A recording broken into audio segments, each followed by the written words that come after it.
Green on green. Hey, it's snowing out. We're on the edge of a snowstorm, and I said to myself, Self, what should we do? There was only one answer.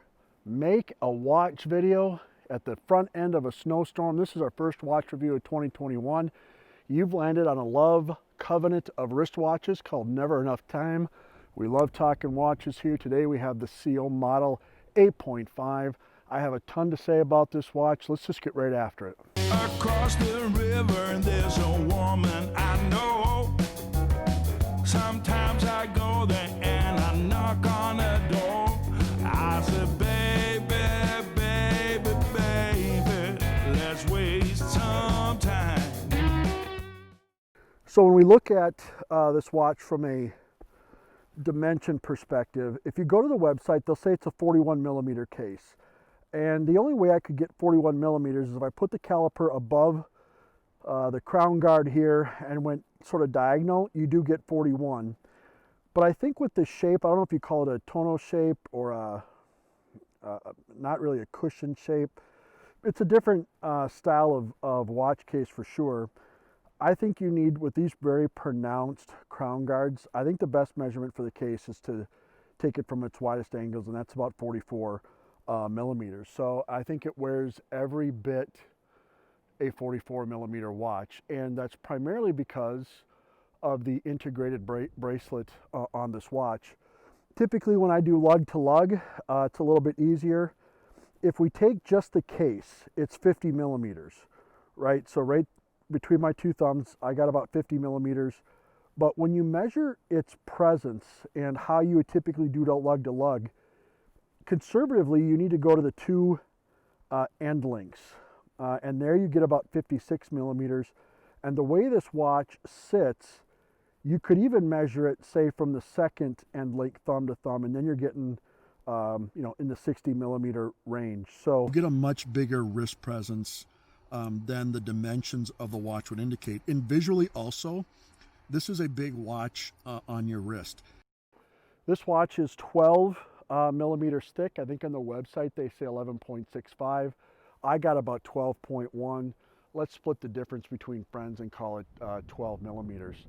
You get 100 meters of water resistance. You have a sapphire crystal, and I'll roll in some macro photography if I don't get a good shot of the back. You have an inscribed case back that says everything takes time and time takes everything. You have the seal logo there at 6 with just the seal name there. And then you have automatic above the 6. We have a Roman numeral in an Explorer style there with the 3, the 6, and the 9. And then it's the elephant in the room, that acid green chapter ring. So from an ergonomic standpoint, I will say this watch wears large.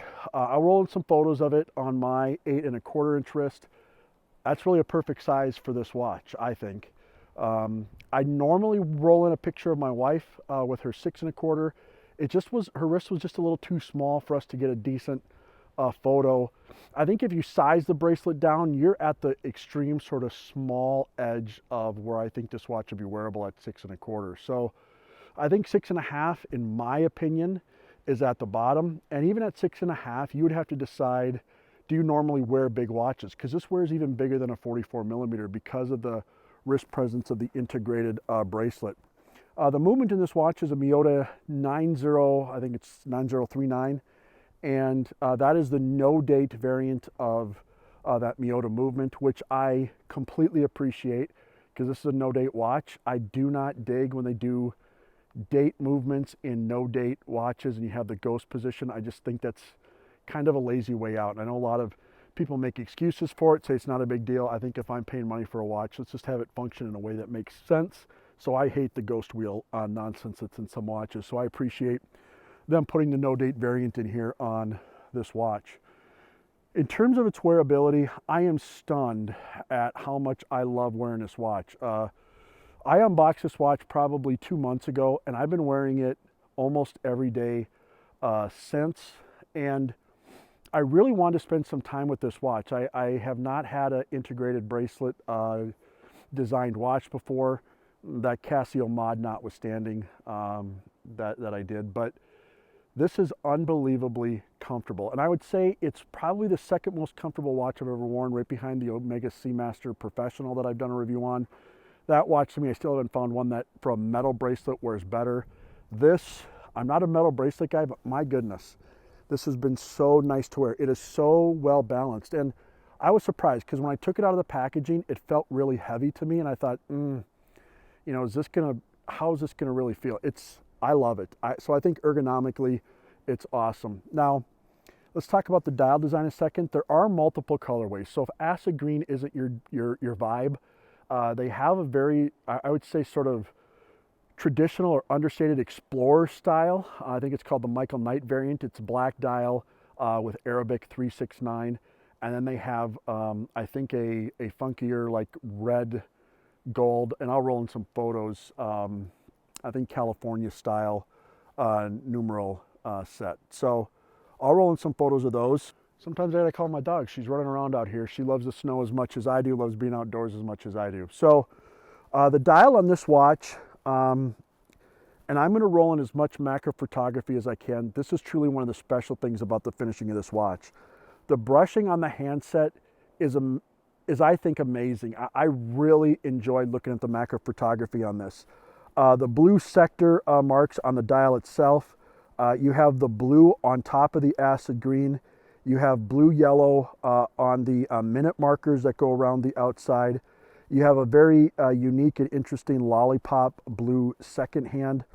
And so for me, I favor watches and watch companies, especially microbrands and independents, that just don't do what everyone else does, and they try to do their own thing. And I think Seals watches crushed it on this one. Now, I'm biased towards 1970s era anything. And I know the 80s are having their moment right now with Wonder Woman 1984 and Cobra Kai and Stranger Things and all that sort of stuff. But I really enjoy the 70s. And my vintage watch collection is really just a 1970s watch collection. And maybe someday I'll break into that. But I really enjoy that era, that the funkiness, the boldness of the colors, and this watch has that. So I think the watch can be polarizing depending on what you think of the green, but the other variants, you have to decide. But I love it. I mean, I absolutely have thoroughly enjoyed wearing this, and the watch, finishing on this watch is top shelf. Now, there's three things I wish were different about this watch that I personally would change.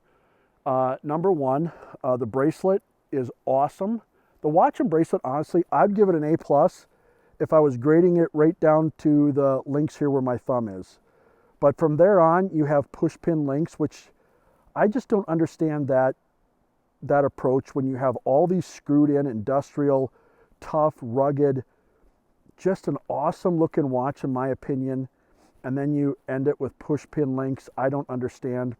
And then I don't think there's anything wrong with the clasp. I mean, it's a milled clasp, so that's nice. But it's very sort of plain and nondescript. And for a watch that's like booyah, I just think that's a little incongruent. So I wish they'd have done screw-in links. I think it would have been a home run. The way this integrated bracelet's put together, there's a very long tube and a short pin that attach the bracelet to the end link here. So you can unscrew it right here on this screw, and that comes off, and then you have this protruding. Now, I would have loved a silicone or rubber bracelet option. I know, you know, we're already talking about a small company hand assembling stuff in their shop in California, and adding other strap options. Maybe that's down the road, and I would love it if it was, because I think that's a home run. I would love to see this on a blue that matches the second hand as a rubber strap. I think that would be super cool and very 70s vibe-ish. I will roll in some pictures. I've actually bought some rubber straps and try to modify and jerry rig some of my own, and they do okay. And I'll show you what I mean on what I think, you know, that would be kind of neat with this watch. The last thing I want to talk about, two last things, are the value. This watch is $850 is the retail price. This watch is exceptional in its finishing. It's exceptional in the boldness of its design. It's exceptional when you look at the dial and the handset under the macro photography. It just truly is spectacular. And if that's something that you get joy out of, then this watch brings value. A Miyota movement, for that $850 range. I think that's at the high end of what you can ask for something like that. But I'll tell you, right, there's a lot of these micro brands that have that movement in there that are 750, 800, 850, 900. And so it's not out of bounds. It's just you're not getting like this, oh my gosh, this $400 Seiko NH35 dive watch that's got ceramic and lume and blah, blah, blah, blah, blah. This is all about unique design, high quality finishing, a well-regulated mioto movement. I'm about 3 seconds plus or minus per day. So I think there's value there, but I think they're asking what I would say is more of a premium price. And so you'd have to decide, is uniqueness what you're after? The build quality's there, the finishing is there, the push pins notwithstanding, and the uniqueness is there. And so I think it's a reasonable price to ask. The last thing I would talk about is my experience in ordering with this company. First of all, I find Michael Seals to be extremely responsive through social media, even through emails, and I really appreciated that. When this watch was initially launched, the second hand was yellow, and I was fine with that. But along the way, he said, hey, we tried some blue second hands. I think these look pretty cool. Just let us know if you want to swap out the second hand. And I did. And then a couple months later, when mine was ready to ship, he said, hey, you're the first one to get that blue second hand. It looks amazing. Now, the fact I was the first or not the first doesn't matter to me. The fact that he remembered that long ago, that I asked for it right away and connected those dots and actually then made a personalized response to that. I think that's one of the things that drives us into microbrands. The responsiveness, the more intimate interaction with the owner. And I love that part of it.